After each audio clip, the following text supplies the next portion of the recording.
अस्सलामुअलैकुम, मैं हूं मोहम्मद जुनैद। शाहज़ेब खानज़ादा की गैर मौजूदगी में इस प्रोग्राम की मेज़बानी मैं कर रहा हूं। ईरान और अमेरिका के दरमियान जंग बंदी के बावजूद शुरू होने वाली नई कशीदगी मुसलसल शिद्दत इख्तियार करती जा रही है और फिलहाल किसी भी फरीक के पीछे हटने के आसार नज़र नहीं आ रहे। बज़ाहिर अमरीकी सदर ट्रंप मुआहदा ना होने की वजह से शदीद दबाव और फ्रस्ट्रेशन का शिकार दिखाई दे रहे हैं और इसी तनाजुर में वो एक बार फिर ताकत के ज़रिए ईरान को मुज़ाकरात की मेज़ पर वापस लाने की कोशिश कर रहे हैं।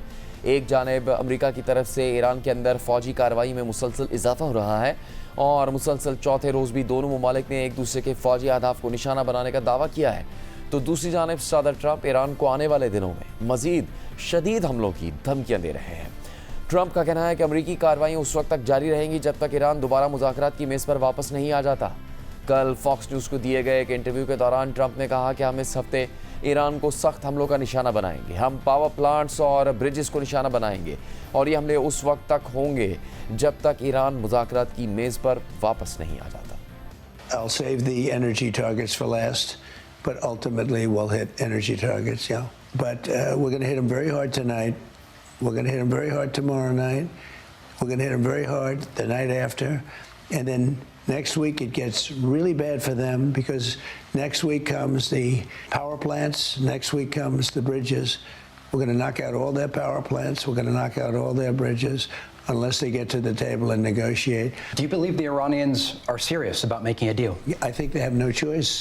साथ ही ये रिपोर्ट भी सामने आ रही है कि कल ट्रंप ने व्हाइट हाउस के सिचुएशन रूम में अपनी कौमी सलामती की टीम के साथ एक अहम मीटिंग भी की है। इस हवाले से अमेरिकी न्यूज़ वेबसाइट एक्सियोस ने लिखा है कि बाखबर ज़राए के मुताबिक सदर ट्रंप ने मंगल को व्हाइट हाउस के सिचुएशन रूम में एक अहम इजलास की सदारत की, जिसमें ईरान के खिलाफ एक बड़े फौजी हमले पर गौर किया गया। बताया जा रहा है कि मुजवज़ा कार्रवाई आपने हुर्मुज़ के तरफ जारी मौजूदा हमलों से कहीं ज़्यादा वसी होगी। ज़राए के मुताबिक ट्रंप बज़ाहिर जंग को मज़ीद वसअत देने के लिए तैयार है ताकि ईरान को इतना नुकसान पहुँचाया जाए कि वो आबन हुर्मुज़ दोबारा खोलने और ट्रंप के पेश करदा जौहरी मुतालबात को कबूल करने पर मजबूर हो जाए। ये इजलास ऐसे वक्त में हुआ कि जब अमरीकी फ़ौज मुसलसल चौथे रोज़ आबन हुर्मुज़ के इलाके और ईरान के जनूबी साहली इलाकों में हमले कर रही थी। अमरीकी हुकाम के मुताबिक हमलों के बावजूद अमरीकी फ़ौज ने गुज़श्ता एक हफ़्ते के दौरान 300 बहरी जहाज़ों को बाहिफाजत आबन हुर्मुज़ से गुजारने के इंतज़ाम किए हैं। ज़राए के मुताबिक सिचुएशन रूम में होने वाले इजलास में सदर ट्रंप के साथ उनकी कौमी सलामती की आला टीम भी मौजूद थी, जिनमें नायब सदर JD वेंस, वज़ीर ख़ारजा मार्को रूबियो, वज़ीर दिफा Pete Hegseth, chairman joint chiefs of staff general Dan Caine, CIA के director John Ratcliffe, white house के खुसूसी नुमाइंदे स्टीव विटकॉफ और दीगर आला हुकाम शामिल थे। ज़राए का कहना है कि इजलास में आबन हुर्मुज़ में जारी हमलों के अलावा ईरान के अंदर अहम स्ट्रेटेजिक अहदाफ पर इंतहाई तबाह को नई कार्रवाइयों के मंसूबों पर भी गौर किया गया। वाज़ेह है कि गुज़श्ता हफ्ते के आखिर से आबन हुर्मुज़ में बहरी जहाज़ों पर ईरानी हमलों के बाद से अमरीका और ईरान के दरमियान मुसलसल झड़पें हो रही हैं और ये झड़पें मुसलसल बढ़ रही हैं। कल रात को ट्रंप की धमकी के बाद सेंटकॉम ने एक बार फिर ईरान के अंदर मुख्तलिफ फ़ौजी अहदाफ को निशाना बनाने का दावा कर दिया, जबकि ईरान की पासदाराना इनकलाब ने भी जवाब में बहरीन, कुवैत और उर्दन में अमरीकी अड्डों पर हमले करने का दावा किया। सेंटकॉम की जानिब से जारी बयान के मुताबिक कल रात को अमरीकी फोर्सेस ने ईरान के खिलाफ एक और कार्रवाई की और इस कार्रवाई के दौरान आबन हुर्मुज़ और ईरान के साहली इलाकों के करीब कई फ़ौजी मकामात को निशाना बनाया गया। अमरीकी लड़ाका तैयारों, ड्रोन्स और बहरी जहाज़ों ने तकरीबन 7 घंटे तक मुख्तलिफ फ़ौजी अहदाफ पर हमले किए। इन हमलों में ईरान के मिसाइल और ड्रोन अड्डे, बहरी फोर्सेस और साहली दिफाई निज़ाम को निशाना बनाया गया ताकि ईरान की तिजारती जहाज़ों और आम शहरियों के हमले को ख़तरे में डालने की सलाहियत मज़ीद कम की जा सके।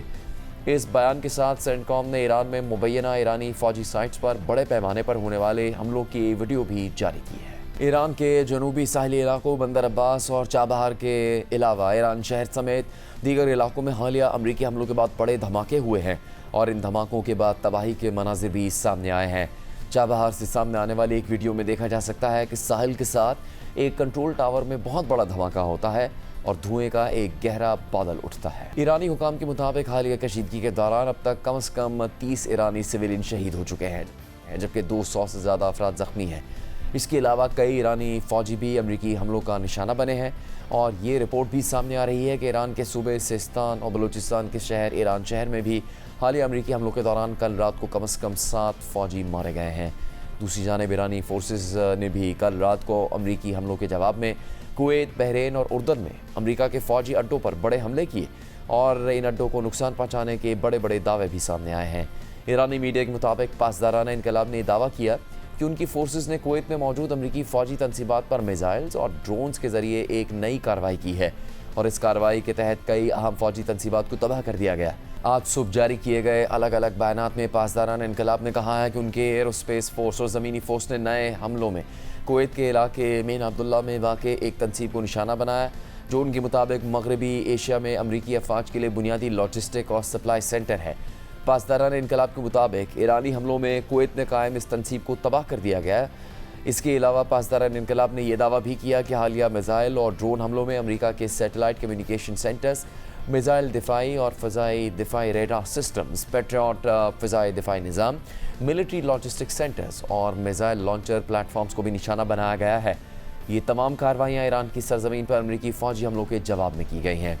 ईरान ने अमरीकी अड्डों पर हालिया हमलों के लॉन्चिंग की वीडियोस भी जारी की हैं। अहम बात यह है कि हालिया हमलों में ईरान ने क्लस्टर बमों वाले स्ट्रेटेजिक मिसाइल्स का भी इस्तेमाल किया और बहरीन और कुवैत में इन मिसाइल्स के गिरने से पहले की वीडियोस भी सामने आई हैं, जिनमें क्लस्टर बमों को अपने अहदाफ की तरफ जाते हुए देखा जा सकता है। बहरीन से सामने आने वाली मुख्तलिफ वीडियोज़ में क्लस्टर बम वाले ईरानी मिसाइल्स को शहरी आबादियों के ऊपर से जाते हुए देखा जा सकता है। कुछ मिसाइल्स इंटरसेप्टर्स से टकराते हुए भी देखे जा सकते हैं। इसी तरह कुवैत से सामने आने वाली एक वीडियो में देखा जा सकता है कि एक वेयर हाउस पर एक ईरानी ड्रोन लगता है, जिसके बाद वहां पर एक बड़ा धमाका हो जाता है। जबकि ईरानी मीडिया ने कुछ सैटेलाइट तस्वीर के जरिए हालिया ईरानी हमलों के दौरान बहरीन और कतर में अमेरिका के अड्डों को नुकसान पहुंचने का भी दावा कर दिया है। इस वीडियो में बहरीन में मौजूद अमरीकी बहरिया की 5th फ्लीट के हेडक्वार्टर की ईरानी हमले से पहले और बाद की तस्वीर के जरिए नुकसान को देखा जा सकता है। इससे पहले इतवार को होने वाले हमलों के दौरान ईरान ने कतर में मौजूद खित्ते के सबसे बड़े अमरीकी अड्डे अल उदैद बेस को निशाना बनाया था। इस हमले के बाद अब ईरानी मीडिया ने सैटेलाइट तस्वीर के जरिए हमले से पहले और बाद के मनाजिर दिखाए हैं। इसके अलावा ईरानी मीडिया के मुताबिक पासदाराना इनकलाब ने यह धमकी भी दी है कि वो उन तमाम दूसरे समंदरी रास्तों को भी बंद कर सकती है जिनसे अमेरिका और उसके इत्तेहादी फ़ायदा उठाते हैं। पासदाराना इनकलाब के बयान के मुताबिक खत्ते से तवानाई की बरामदात या तो सबके लिए होंगी या फिर किसी के लिए भी नहीं होंगी। बैनुल-अक़वामी खबर एजेंसी रॉयटर्स के मुताबिक तज्ज़ियाकारों का कहना है कि इस धमकी से ईरान ये इशारा दे रहा है कि वो यमन में अपने इत्तेहादी हौसियों के जरिए बाबुल मंदब की अहम समंदरी गुज़रगाह को भी बंद करवा सकता है और इससे अमेरिका के खिलाफ एक नया महाज खुल सकता है। दुनिया के तवानाई के 2 अहम तरीन बहरी रास्ते ख़तरे में पड़ सकते हैं और हौसियों के एक सीनियर ओहदेदार ने भी इस हवाले से खबरदार किया है कि अगर सऊदी अरब ने यमन पर हमले जारी रखे तो वो बाबुल मंदब बंद करने के लिए तैयार हैं और ऐसा होने की सूरत में तेल की कीमत $200 फी बैरल तक पहुंच सकती है।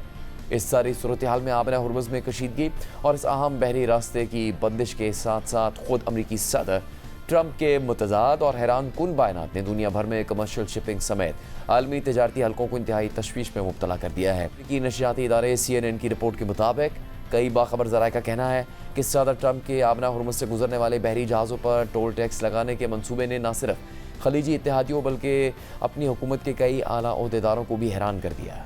इस ऐलान के बाद मुख्तलिफ ममालिक ने फौरी तौर पर कोशिशें शुरू कर दी ताकि ट्रंप को अपना फैसला वापस लेने पर आमादा किया जा सके। पीर को किया गया अचानक ऐलान इसके बावजूद सामने आया कि कई महीनों से ट्रंप के अपने मुशीरों ने उन्हें इस ख्याल पर अमल ना करने का मशवरा दिया था और ट्रंप के मुशीरों का कहना था कि ऐसा करने से अमेरिका के जंगी मकासद को नुकसान पहुंच सकता है और साथ ही ईरान के इस मौक़िफ़ को भी तक़वियत मिलेगी कि वो आबना हुर्मुज़ से गुजरने पर फ़ीस वसूल कर सकता है, जिसे अमरीकी हुकूमत बारहा गैर कानूनी करार देती रही है। तमाम जब आबना हुर्मुज़ पर बढ़ती हुई कशीदगी ने अमरीका को दोबारा मुकम्मल जंग में धकेल दिया तो फ्रस्ट्रेशन के शिकार ट्रंप ने इसके बावजूद अपने मंसूबे पर आगे बढ़ने का फ़ैसला किया और इस गैर मुतवक्के ऐलान के बाद अमरीकी हुकूमत और मशरिक़ वस्ता में अगले 24 घंटों के दौरान तेज़ी से ये समझने की कोशिश की गई कि ट्रंप के इस मंसूबे की तफसीलात क्या है, क्योंकि ऐसा लग रहा था कि ये तजवीज़ ट्रंप ने अचानक पेश कर दी है। अगरचे ट्रंप ने मंगल को अपना फ़ैसला वापस ले लिया, लेकिन इस वाक़े ने एक बार फिर जाहिर किया कि खारजा पॉलिसी के मामले में ट्रंप का अंदाज़ गैर रवायती और लेन देन पर मबनी है। यहाँ तक कि एक ऐसी तवील जंग के दौरान भी जिसे ख़त्म करने का वाज़ेह रास्ता ट्रंप के पास मौजूद ही नहीं। और फिर पीर को वाइट हाउस के अंदर अमरीकी हुकाम ने जल्दी इस गैर मामूली टोल टैक्स निज़ाम की तफसीलात तैयार करना शुरू कर दी। इसमें यह तय करना भी शामिल था कि फ़ीस कौन अदा करेगा और इसे किस तरीके से वसूल किया जाएगा। इब्तिदा में बहुत से अमरीकी हुकाम और बैरूनी तज्ज़ियाकारों का ख्याल था कि ये फ़ीस शिपिंग कंपनियाँ अदा करेंगी, लेकिन मामला उस वक्त मज़ीद पेचीदा हो गया जब ट्रंप ने खुद ही कहा कि इस फ़ीस की अदायगी अमरीका के खलीजी इत्तेहादी करेंगे। इसी दौरान इन खलीजी ममालिक के रहनुमा भी बेहद तेज़ी से कोशिशें कर रहे थे कि किसी तरह ट्रंप से फ़ोन पर बात हो जाए ताकि उन्हें इस मंसूबे से मुकम्मल तौर पर दस्तबरदार होने पर आमादा किया जा सके। और फिर अमरीका में मंगल की सुबह तक सऊदी अरब, मुत्तहदा अरब अमारात, बहरीन और कतर समेत कई ममालिक की जानिब से की गई मुसलसल अपीलें कामयाब हो गईं और ट्रंप ने ऐलान कर दिया कि अमरीका आबना हुर्मुज़ से गुजरने वाले जहाज़ों से टोल टैक्स वसूल नहीं करेगा। इसकी बजाय खलीजी ममालिक ने अमरीका में नई सरमाकारी करने का वादा किया है, ताहम ये नहीं बताया कि सरमाकारी की रकम कितनी होगी। खलीजी ममालिक पहले ही अमरीका में खरबों डॉलर्स की सरमाकारी के वादे कर चुके हैं, लेकिन अभी ये वाज़ेह नहीं है कि आइंदा चंद बरसों में वो हकीकत में इसमें से कितनी रकम खर्च करेंगे। CNN के मुताबिक वाइट हाउस के एक ओहदेदार ने भी ट्रंप के अवामी बयान की तायद करते हुए कहा है कि ईरान की जानिब से आबना हुर्मुज़ को खुला रखने के मुआहदे की खिलाफ वर्जी के बाद सदर ट्रंप ने तमाम मुमकिना ऑप्शंस को सामने रखा और दानिशमंदी से फैसला किया कि इस अहम आबी रास्ते से गुजरने वाले जहाज़ों की कई साल तक हिफाजत करने के बदले में अमरीका को मुआवजा मिलना चाहिए। अमरीकी ओहदेदार के मुताबिक आखिरकार हमारे खलीजी इत्तेहादियों ने अमरीका में सरमाकारी की पेशकश की, जिसे सदर ट्रंप ने ज़्यादा बेहतर समझा। वाज़ेह है कि ईरान के साथ जंग के दौरान मुख्तलिफ मौक़े पर ट्रंप पहले भी आबना हुर्मुज़ से गुजरने वाले बहरी जहाज़ों पर टोल टैक्स लगाने की धमकी दे चुके थे। ट्रंप इस बात पर नाराज़ थे कि इस अहम बहरी रास्ते की हिफाजत का ज़्यादातर बोझ अमरीका उठा रहा है, हालांकि खुद अमरीका अपनी तेल की ज़रूरियात के लिए इस रास्ते पर इन्हिसार ही नहीं करता। अप्रैल में ट्रंप ने कहा था कि अमरीका को फ़ीस वसूल करनी चाहिए क्योंकि हम इस जंग के फाते हैं। बाद में ट्रंप ने यह तजवीज़ भी दी थी कि आबना हुर्मुज़ के इंतज़ाम के लिए ईरान के साथ एक मुश्तरका मनसूबा यानी जॉइंट वेंचर भी बनाया जा सकता है। हालिया दिनों में ट्रंप ने दोबारा धमकी दी है कि अगर ईरान मुस्तकिल अमन मुआहिदा नहीं करता तो अमरीका की जानिब से आबना हुर्मुज़ से गुजरने पर टोल टैक्स आयद किया जाएगा और ट्रंप ने इसे जंग पर आने वाले अखराजात का मुआवजा करार दिया। इस मामले से वाकिफ़ अफराद के मुताबिक ट्रंप के मुशीर मुसलसल इन तजावीज़ की मुखालफत करते रहे हैं। उनका मौक़िफ़ था कि नई पाबंदियों से तेल और गैस की कीमतें मज़ीद बढ़ जाएंगी, जिसके नतीजे में नवंबर में होने वाले मिड टर्म इंतखाबात से पहले रिपब्लिकन पार्टी पर सियासी दबाव में इजाफा होगा, जबकि पहले ही तवक्को की जा रही है कि इन इंतखाबात में महंगाई और अखराजात ज़िंदगी अहम मसला होंगे। ट्रंप के मुशीरों ने उन्हें इस हवाले से भी खबरदार किया है कि इससे भी बड़ा मसला ये होगा कि ये इक़दाम खुद अमरीकी हुकूमत के उस मौक़िफ़ के ख़िलाफ़ होगा जिसमें वो किसी भी मुल्क की जानिब से बैनुल-अक़वामी आबी रास्तों पर फ़ीस आयद करने की मुखालफत करती रही है। हम इसी बारे में बात करेंगे सीनियर सहाफ़ी और जियोपॉलिटिकल एनालिस्ट आयशा तंजीम साहब से। आयशा साहब, शुक्रिया आपके वक्त का। जब समझौता हुआ या एक यादाश्त थी, एक मफाहमती यादाश्त थी, तो बज़ाहिर वाज़ेह था कि अमरीका की शमूलियत और मर्ज़ी से हुआ है। ईरान ने पाकिस्तान, चीन और दीगर ममालिक की वजह से उसमें ताउन किया, लेकिन ये इतनी बड़ी तब्दीली उस मफाहमत के बाद आगे बढ़ने से पहले ही किस तरह से आई? अमेरिका में इस वक्त सोच क्या है? पेंटागन, वाइट हाउस के इर्द गिर्द अमरीकी सदर डोनाल्ड ट्रंप के जो मुशीर हैं, उनकी तरफ से क्या मशवरा दिया गया अमरीकी सदर डोनाल्ड ट्रंप को कि जिस बारे में अमरीकी कांग्रेस तक को आगाह कर दिया गया था अमरीकी इंतजामिया की जानिब से कि ईरान अमरीका तनाज़ा ख़त्म हो चुका है, अब दोबारा आगाह किया गया है कि वो तनाज़ा फिर से शिद्दत इख्तियार कर रहा है। यहाँ तक पहुँचा कैसे है ये मामला? जी जुनैद, हुआ यह है कि वो जो मुफाहमत थी, मेमोरेंडम ऑफ अंडरस्टैंडिंग, उसे दोनों अमेरिका और ईरान ने अपने अपने हिसाब से समझा। क्योंकि अगर आप वो MOU के फ़ौरन बाद के बयानात देखें तो अमेरिका के बयान ये थे कि अब आबनाए हुर्मुज़ खुल जाएगा, उसमें आज़ादी से जहाज़ आए जाएंगे, बल्कि यहाँ तक बयान आ रहे थे कि भाई हम ईरान की मदद कर देंगे, उन्होंने जो लैंड माइन्स डाली हैं अमेरिका की मदद से वो हटा दी जाएंगी। जबकि दूसरी तरफ ईरान ने इसको ऐसे देखा कि अब हम आबनाए हुर्मुज़ पे अपना कंट्रोल ज़्यादा मजबूत कर लेंगे। हमने 60 दिन की बात की है, तो इसका मतलब है कि 60 दिन के अंदर अंदर हम वो फ्रेमवर्क बना लेंगे जिससे आबनाए हुर्मुज़ के अंदर जो कुछ भी जहाज़ों का आना जाना हो वो हमारी मर्जी से हो। इस वक्त ईरान के अंदर जो हार्ड लाइनर्स हैं उनके लिए आबनाए हुर्मुज़ जो है वो ज़िंदगी और मौत का मसला बन गया है। उनको ये पता चल गया है कि ये वो लेवरेज है जिससे पूरी दुनिया उनकी बात सुनने पर मजबूर हो जाती है। लेकिन दूसरी तरफ अमेरिका को भी ये अंदाज़ा है कि अगर इन 60 दिनों में ईरान को अपनी मर्जी से ज़मीनी हक़ाइक़ बदलने दिए गए तो फिर आगे जाके उनसे कोई भी बात मनवाना बहुत मुश्किल हो जाएगा, क्योंकि ये याद रखें कि ये मुफाहमत झगड़ा खत्म नहीं हुआ था। बात सिर्फ ये हुई थी कि भाई हम अपने झगड़े को थोड़ी देर के लिए रोक देते हैं, मिलके बैठते हैं और बात करते हैं कि इस झगड़े को लॉन्ग टर्म कैसे रोका जाए।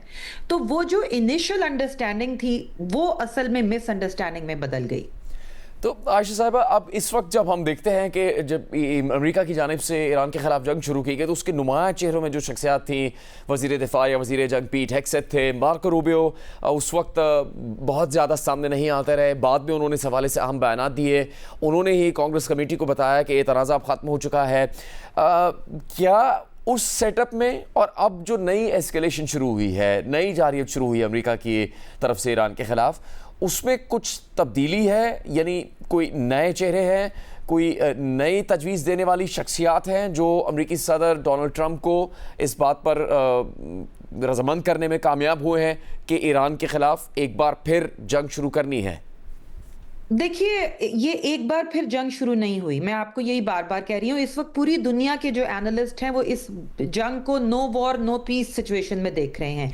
ना ये खुली जंग है, ना ये खुला अमन है। ना ईरान ना अमेरिका उस एमओयू से पहले वाली सिचुएशन पे वापस जाना चाहता है। इस वक्त अमेरिका की एक बड़ी क्लियर स्ट्रैटेजी है जो कि हमें अमेरिकी जो नायब सदर हैं जेडी वैंस, उनके बयानात से भी सामने आती है। वो है एस्केलेट टू डी एस्केलेट, कि चूंकि ईरान ने पहले आबनाए हुर्मुज़ से गुजरने वाले चंद जहाज़ों पर हमला करके उस इलाके में, उस आबनाए हुर्मुज़ में अपना कंट्रोल साबित करने की कोशिश की, उसके जवाब में अमेरिका ने उन पर हमला किया। अगेन बात यह थी कि आबनाए हुर्मुज़ को कौन कंट्रोल कर रहा है और उसे किसे कंट्रोल करना चाहिए। सो जेडी वैंस ने कहा कि भाई अगर वो शिप्स पे हमला करेंगे तो हम उन पे हमला करेंगे। एस्केलेट टू डी एस्केलेट ये पॉलिसी है जिसमें अमेरिका ने ये सोचा है कि हम उन पे इतनी ज्यादा तादाद में हमला करें, इतना बड़ा हमला करें। और अब आप देख रहे हैं, पहले रात में हमला होता था, अब दिन में भी हो रहा है। ये एक एस्केलेट टू डी एस्केलेट का एक तरीका होता है कि हम अपनी एयर सुप्रेमेसी आंखों के सामने लोगों को दिखाएं, शो हो कि उनको ये लगे कि भाई उनके लिए कॉस्ट ऑफ वॉर बहुत ज़्यादा है, जंग जारी रखना उनके लिए बहुत नुकसानदेह हो सकता है। दूसरी तरफ ईरान ये समझ रहा है कि अगर उसने हार मान ली इस मौके पे, तो आगे जब वो असल में मुज़ाकरात की मेज़ पे बैठेगा तो उसके हाथ में कुछ नहीं रहेगा। तो इस वक्त दोनों साइड्स वापस जंग में जाए बगैर इस मामले को, मतलब एक तरह से स्ट्रेटेजिक डेड एंड पे दोनों साइड्स पहुंच गई हैं और उन्हें समझ नहीं आ रहा कि इस डेड एंड से निकलें कैसे।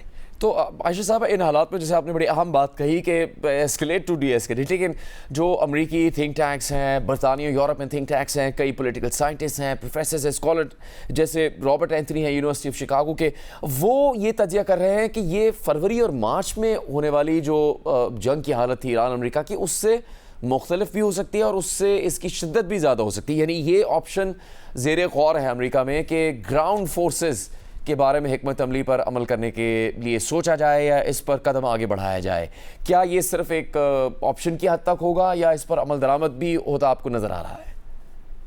देखिए, अमरीकी हुकूमत, दुनिया की कोई भी हुकूमत भी कभी अपनी सारी ऑप्शन टेबल पे ना रखती है और ना हटाती है। और अगर उन्होंने ना भी करना हो तो वो कभी खुलेआम ये नहीं कहते कि हम नहीं करेंगे।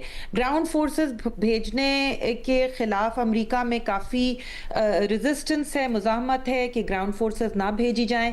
But at the same time अमरीकी हुकूमत कभी भी ये नहीं कहेगी कि हम ग्राउंड फोर्सेस नहीं भेजेंगे। लेकिन जैसा कि मैंने कहा कि अगर अभी एक स्ट्रेटेजिक डेड एंड पे पहुंच चुके हैं ईरान भी, अमेरिका भी, और अगर इसका कुछ आगे कुछ ना बना तो ये बात किसी भी तरफ जा सकती है।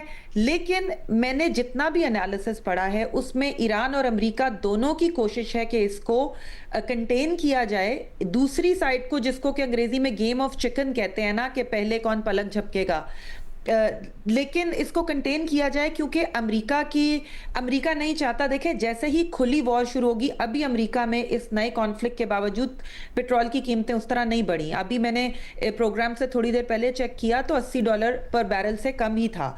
अमेरिका के जो गैस के पंप हैं उस पर अभी 4 जुलाई का वीकेंड गुजरा है जिसमें अमेरिका में तारीखी सतहों पर सबसे ज़्यादा ट्रैवल किया गया। कोई 1.25 करोड़ लोग अमेरिका के एयरपोर्ट्स में गुजरे, जो TSA के रिकॉर्ड्स हमें बताते चाहते हैं। अगर एकदम से जंग शुरू हो गई तो फिर ये तेल की कीमतें बढ़ जाएंगी, ये जो इकोनॉमी को एक बफर मिला हुआ है वो खत्म हो जाएगा, जो कि सदर ट्रंप नहीं चाहेंगे। दूसरी तरफ अगर आप ईरान को देखें, ईरान की सबसे बड़ी सपोर्ट चाइना की तरफ से आती थी। अब हमें ये इंदिए मिल रहे हैं कि चाइना भी ईरान पे जोर डाल रहा है कि जंग के बजाय कोई इसका हल निकालो, और उसका अंदाजा हमें इस तरह से हो रहा है कि चाइना में बहुत सारे छोटे छोटे इंडिपेंडेंट रिफाइनर्स हैं जिन्हें टी पॉट रिफाइनर्स कहते हैं। टी पॉट यानी चाय की केतली, जो कि सरकारी नहीं है, वो सैंक्शनड ऑयल लेके रिफाइन करते थे। अभी लेटली उन्होंने ईरान का सैंक्शन ऑयल लेना कम कर दिया है और उन्होंने दूसरे ममालिक से कोई 16 से 20 मिलियन बैरल वो क्रूड ऑयल खरीदा है, और ईरान का ऑयल वहीं पड़ा है और उसको खरीदार नहीं मिल रहे। ये एक बहुत क्लियर सिग्नल है चाइना की तरफ से ईरान को कि भाई हमारी इकोनॉमी भी इससे मुतासर हो रही है, तो इसलिए अब इस कज़िए को ख़त्म करने का वक्त आ गया है। ये कहने का मतलब ये नहीं है कि ये मसला हल हो जाएगा। ये कहने का मतलब ये है कि जब भी जंग होती है तो उसमें यू नेवर नो कि वो जंग एस्केलेट से मज़ीद एस्केलेट हो जाए, मज़ीद बढ़ जाए। लेकिन जो कोशिश है दोनों साइड्स की वो ये कि किसी तरह दूसरे को मजबूर करें कि वो हमारी टर्म्स पे आके हमसे बात कर ले। बहुत बहुत शुक्रिया आयशा। तंजीम प्रोग्राम में बात करने के लिए। प्रोग्राम जारी रहेगा एक ब्रेक के बाद।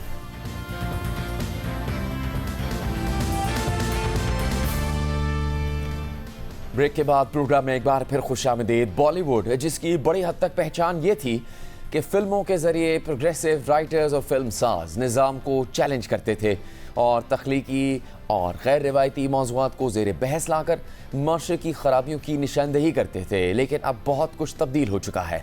गुज़श्ता 10-12 बरस से बॉलीवुड में वही फिल्में बनती और कामयाब होती हैं जिन्हें रियासती सरपरस्ती हासिल हो, जो रियासती नज़रिए यानी बीजेपी के नज़रिए को फ़रोग़ देती हो, जो किसी गैर रिवायती या तनकीदी मौजू को टच ना करती हो।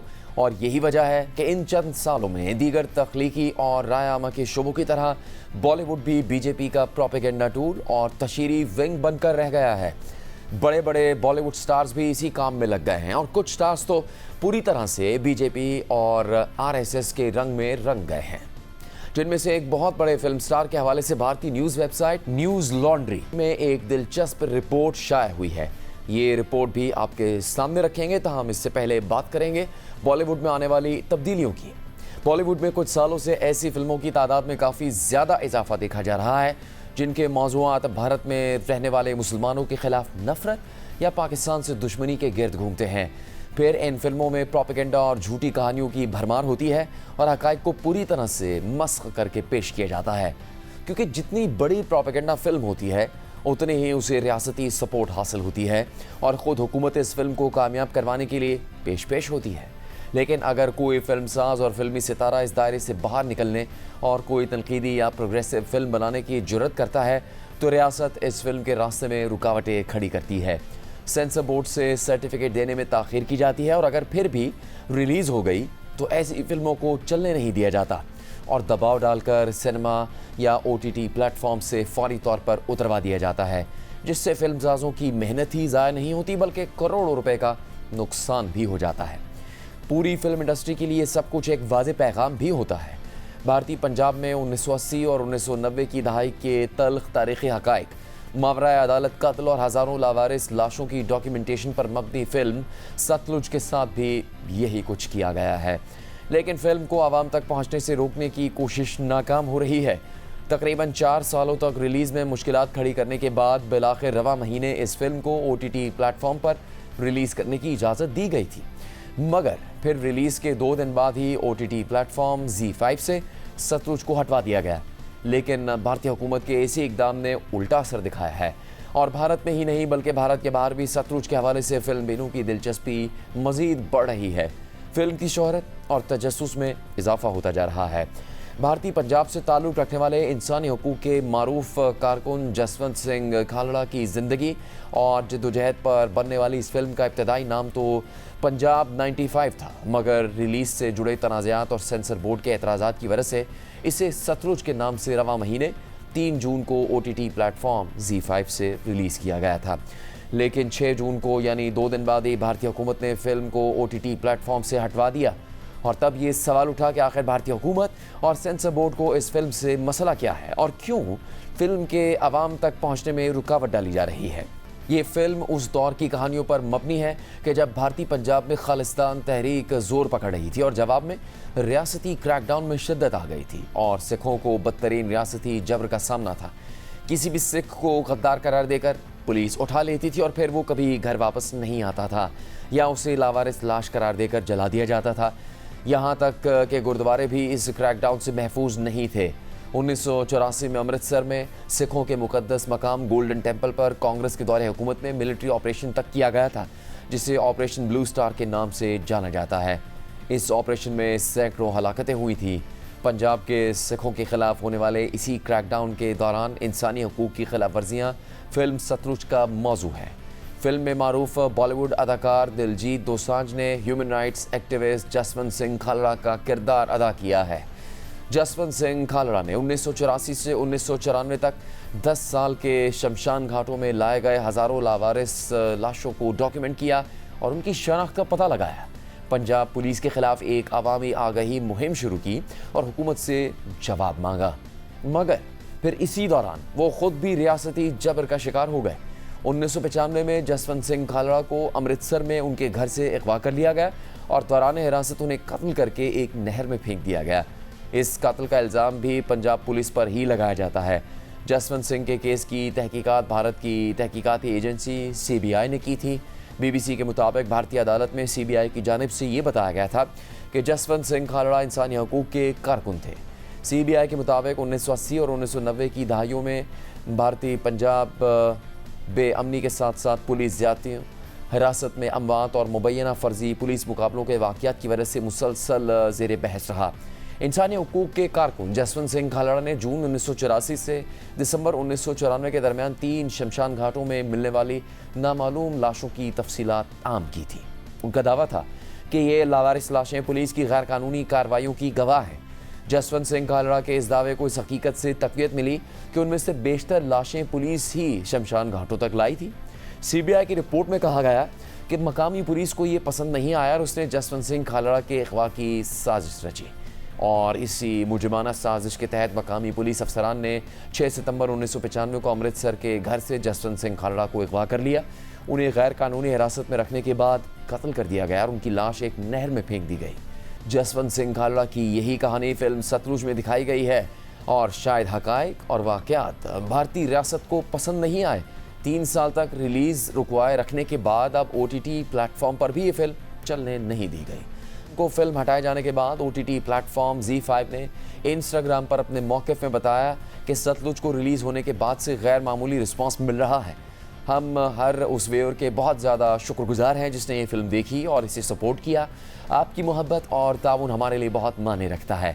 हम सतलुज और उसके पीछे मौजूद तख्लीकी विजन के साथ मजबूती से खड़े हैं और मुस्तनद और बामानी कहानियों की हिमायत जारी रखने के लिए पुरआज़्म हैं।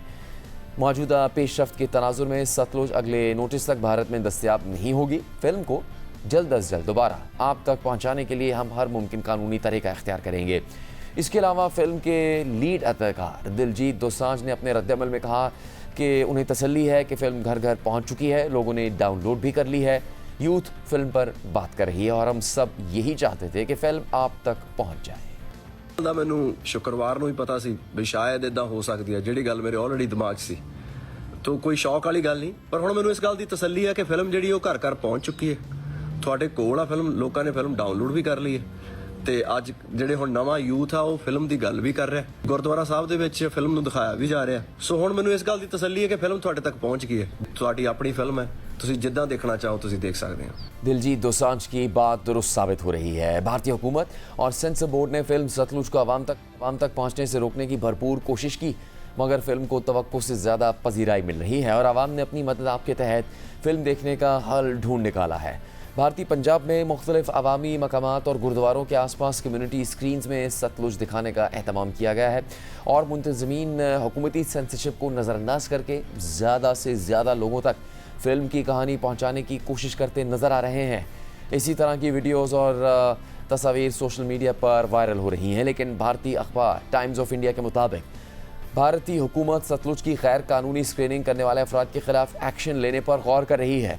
वाज़ेह है कि फिल्म सतलुज की टीम ने रवां महीने ZEE5 पर फिल्म की रिलीज़ से पहले एक तवील और मुश्किल जंग लड़ी और 4 साल तक इसे रिलीज़ के लिए सर्टिफिकेट नहीं दिया गया। इब्तिदाई तौर पर पंजाब 95 के नाम से 2022 में इस फिल्म को भारत के central board of film certification के सामने रखा गया था और बोर्ड ने फिल्म में 100 से ज़्यादा कट लगाने और इसका असल नाम तब्दील करने का मुतालबा किया था, लेकिन फिल्म की टीम ने इसकी मुखालफत की, जिसके बाद फिल्म की रिलीज़ में ताख़ीर का आगाज़ हो गया और सेंसर बोर्ड के साथ तनाज़ा चलता रहा।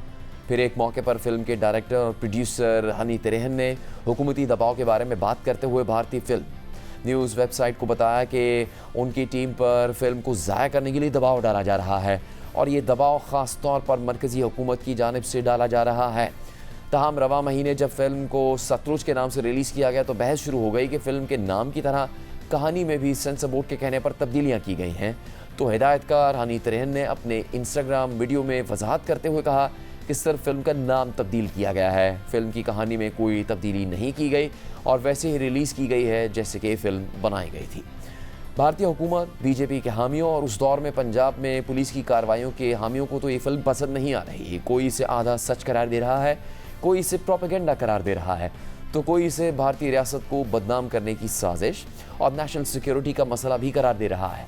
लेकिन फिल्म की कहानी, रिसर्च और डिलीवरी को भारतीय आवाम खास तौर पर पंजाब में मकबूलियत मिल रही है। साथ ही फिल्म एक्सपर्ट्स और नाक़िद भी सतलुज को सराह रहे हैं और वो रिवायती फिल्मों पर तनकीद कर रहे हैं। सतलुज को बॉलीवुड में हक़ाइक़ और सच्चाई फिल्मों के रिवाइवल के लिए एक अहम आगाज़ के तौर पर पेश कर रहे हैं। मारूफ भारतीय फिल्मसाज राम गोपाल वर्मा ने अपनी एक पोस्ट में लिखा है कि सतलुज सिर्फ एक फिल्म नहीं बल्कि एक ऐसा गहरा ज़ख्म है जो कभी नहीं भरेगा।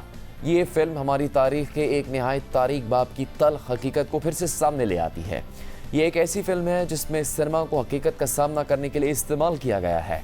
फिल्म की नुमाइश और रिलीज़ के हवाले से पैदा होने वाले मुख्तलिफ मसाइल इस बात का सबूत है कि जो भी आर्ट ताकतवर अफराद को बेचैन कर दे वो अपना काम कर चुका होता है और यही हकीकी आर्ट का असल मकसद है और सतलुज ने बिल्कुल यही किया है। राम गोपाल वर्मा ने मज़ीद लिखा कि ऐसी फिल्म बनाना बहुत ज़्यादा जुर्रतमंदी का काम है, एक ऐसे वक्त में कि जब मेन स्ट्रीम सिनेमा तमाशे और तफरीही फिल्मों के पीछे भाग रहा हो, तो सतलुज ये दिखाती है कि जब सिनेमा सच्चाई और दयानतदारी का साथ देता है तो असल में क्या कुछ हासिल कर सकता है।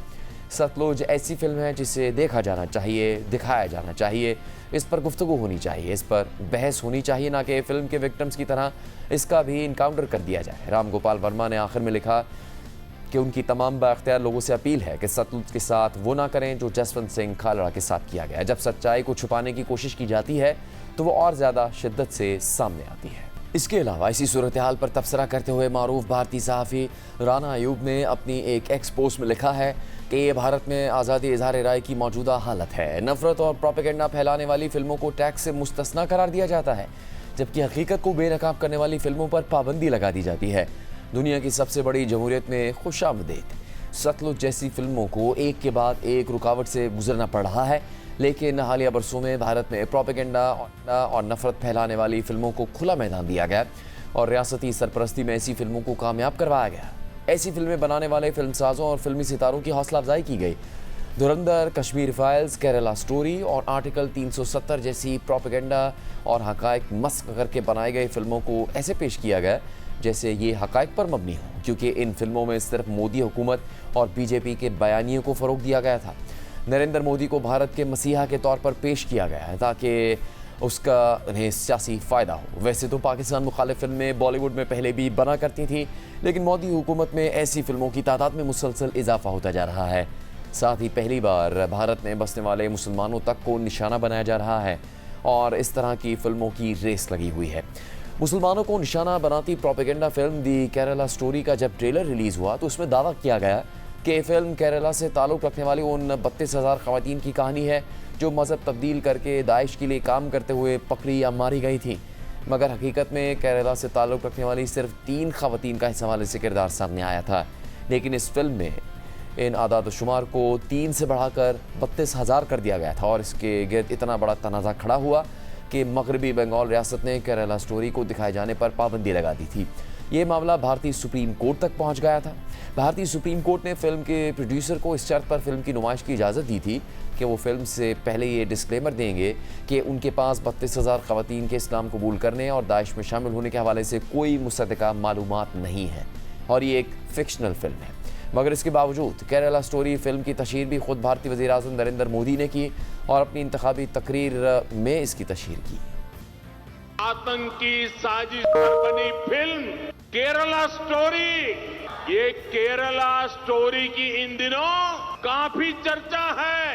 कहते हैं केरला स्टोरी सिर्फ एक राज्य में हुई आतंकवादियों की छद्म नीतियों की साजिशों पर आधारित है। आतंकी साजिश का खुलासा ये केरला स्टोरी फिल्म में, केरला फाइल्स फिल्म में उसे किया गया है। और देश का दुर्भाग्य देखिए कि कांग्रेस आज समाज को तहस नहस करने वाली इस आतंकी प्रवृत्ति के साथ खड़ी हुई नजर आ रही है। इसी तरह 2019 में कश्मीर की खुसूसी हैसियत ख़त्म कर दी गई। इसकी वजह से भारत को दुनिया भर में तनकीद का सामना करना पड़ा और फिर इस पूरे मामले से तवज्जो हटाने और लोगों को गुमराह करने के लिए 2022 में कश्मीर फाइल्स के नाम से एक फिल्म बनाई गई, जिसमें कश्मीरी हिंदू पंडितों पर होने वाले जुल्म को उजागर किया गया और इस फिल्म को भी मोदी हुकूमत की जानिब से भरपूर सपोर्ट हासिल रही। खुद नरेंद्र मोदी ने भी अपनी तकरीर में इसकी तशहीर की। कश्मीर फाइल फिल्म की चर्चा चल रही है और जो लोग हमेशा फ्रीडम ऑफ एक्सप्रेशन के झंडे लेकर के घूमते हैं वो पूरी जमात बौखला गई है पिछले 5-6 दिन से। और ये फिल्म का तथ्यों के आधार पर, आर्ट के आधार पर उसकी विवेचना करने के बजाय उसको डिस्क्रेडिट करने के लिए बड़ा मुहिम चला है। आपने देखा होगा एक पूरी इकोसिस्टम कोई सत्य उजागर करने का साहस करे, उसको जो सत्य लगा उसने प्रस्तुत करने की कोशिश की, लेकिन उस सत्य को न समझने की तैयारी, न स्वीकारने की तैयारी है, न ही दुनिया इसको देखे इसके लिए उनकी मंजूरी है। जिस प्रकार का षड्यंत्र पिछले 5-6 दिन से चल रहा है। मेरा विषय कोई फिल्म नहीं है, मेरा विषय है कि जो सत्य है उसको सही स्वरूप में देश के सामने लाना देश की भलाई के लिए होता है।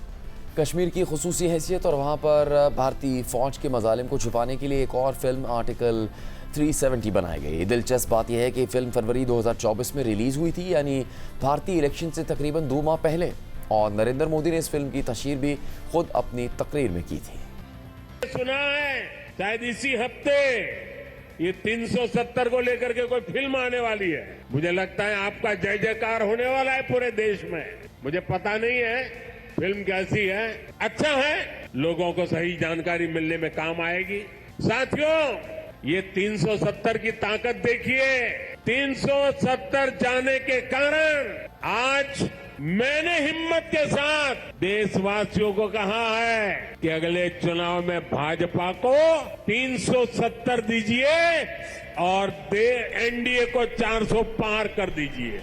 इससे पहले 2019 के इंतखाबात से पहले भी ऐसी प्रोपेगेंडा फिल्में सामने आईं, जैसे फिल्म उड़ी द सर्जिकल स्ट्राइक सिनेमाघरों में जनवरी 2019 को रिलीज़ की गई और 2019 के भारतीय आम इंतखाबात से महज 1 महीना पहले से OTT पर रिलीज़ कर दिया गया ताकि इसे ज़्यादा से ज़्यादा लोग देख सकें और बीजेपी को इंतखाबात में सियासी फ़ायदा हो। इसके अलावा रवा साल धुरंधर 2 रिलीज़ की गई तो भारत में भी फिल्म के प्रोपेगेंडा मवाद पर सवालात उठाए गए।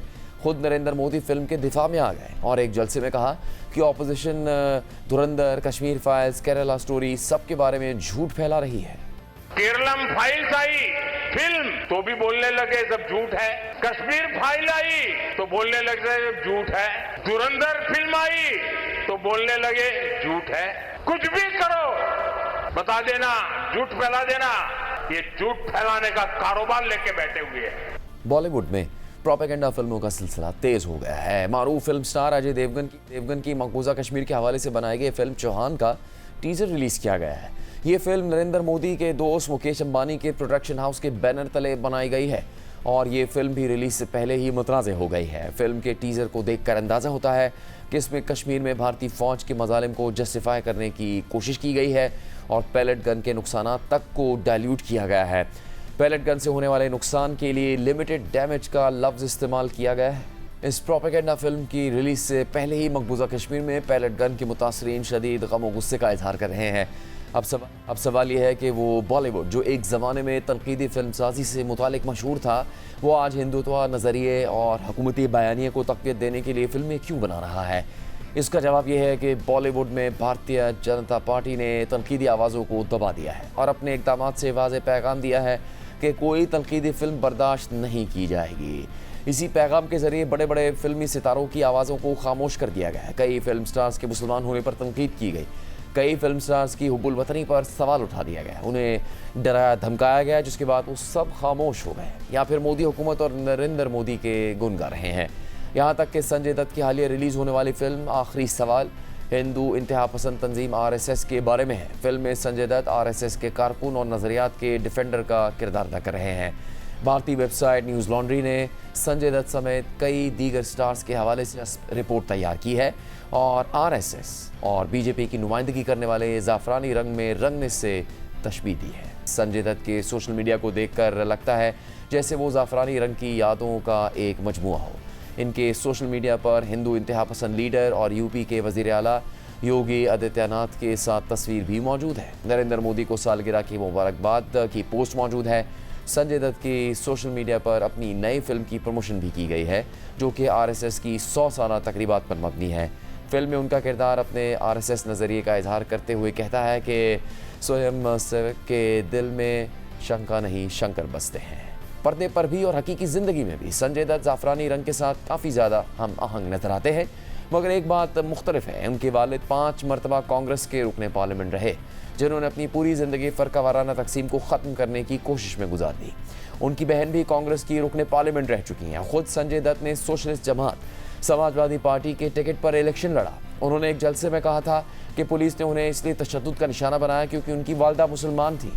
रिपोर्ट के मुताबिक अगर संजय दत्त ज़ाफ़रानी रंग अपना सकते हैं तो फिर कोई भी अपना सकता है। इसीलिए संजय दत्त को बॉलीवुड में आने वाली तब्दीली की अलामत समझा जाता है, लेकिन वो अकेले नहीं, बल्कि हरगिज़ अकेले नहीं। गुज़श्ता साल नरेंद्र मोदी की 75वीं सालगिरह पर बॉलीवुड के तीनों खान यानी शाहरुख खान, सलमान खान और आमिर खान उनकी तारीफ़ करते नज़र आए, बिल्कुल वैसे ही जैसे 5 साल पहले उनकी 70वीं सालगिरह पर उन्होंने मोदी की तारीफ़ की थी। दिलचस्प बात यह है कि वो आमिर खान भी मोदी की तारीफ़ कर रहे हैं, जिन्हें बढ़ती हुई अदम बर्दाश्त पर सवाल उठाने के बाद पाकिस्तान चले जाने का कहा गया था। एक और अदाकार अर्जुन रामपाल, जिन्होंने एक बार ये तजवीज़ दी थी कि आईफा अवार्ड्स पाकिस्तान में भी एक बार होने चाहिए, अब वो कहते हैं कि धुरंधर में काम करना उन्हें मुंबई हमलों का बदला लेने जैसा महसूस हुआ। रिपोर्ट के मुताबिक बॉलीवुड में काफ़ी कुछ बदल चुका है। यही इंडस्ट्री जिसने रंग दे बसंती, गर्म हवा और अर्ध सत्या जैसी फिल्में दी, अब नरेंद्र मोदी की सालगिरह पर मुनज़्ज़म अंदाज में खराज तहसीन पेश करने वाली फिल्में बनाने में मसरूफ़ है, जैसे दी कश्मीर फाइल्स, दी केरला स्टोरी और द सब्रमती रिपोर्ट। ये फिल्में भारतीय जनता पार्टी की इंतखाबी मुहिम लगती हैं और बॉलीवुड में ये तब्दीली एक मुनज़्ज़म तरीके से एक प्रोसेस के तहत लाई गई। बॉलीवुड स्टार आमिर खान, जिनका इस रिपोर्ट में जिक्र किया गया है, वो हालिया दिनों में अपनी मशहूर फिल्म 3 इडियट्स के किरदार के हवाले से शदीद तनकीद की जद में है। फिल्म 3 इडियट्स में आमिर खान ने लद्दाख से ताल्लुक़ रखने वाले साइंसदान फोंगसोंग वांगडो का किरदार अदा किया था, जो कि मारूफ लद्दाखी एक्टिविस्ट और एजुकेशनिस्ट सोनम वांगचुक की असल ज़िंदगी से इंस्पायर्ड था।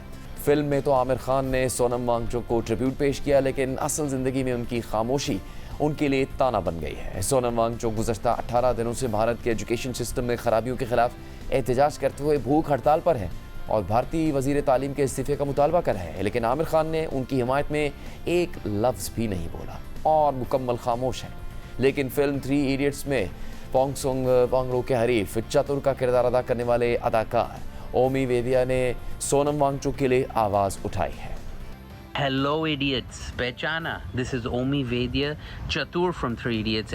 Did you know that Phunsukh Wangdu from 3 Idiots, the character that Amir Khan plays, is actually based on a real-life Ladakhi engineer, innovator, educator, reformer named Sonam Wangchuk. Right now, he is on a very long hunger strike.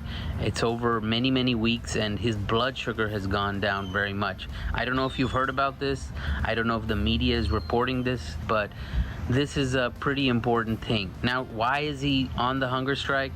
well, he has some issues with the education system in India, and whether you agree with him or not, I don't really want this guy to die. You know, I think he's a pretty impressive person. Program का इख्तिताम होता है, इजाज़त दीजिए, अल्लाह हाफ़िज़।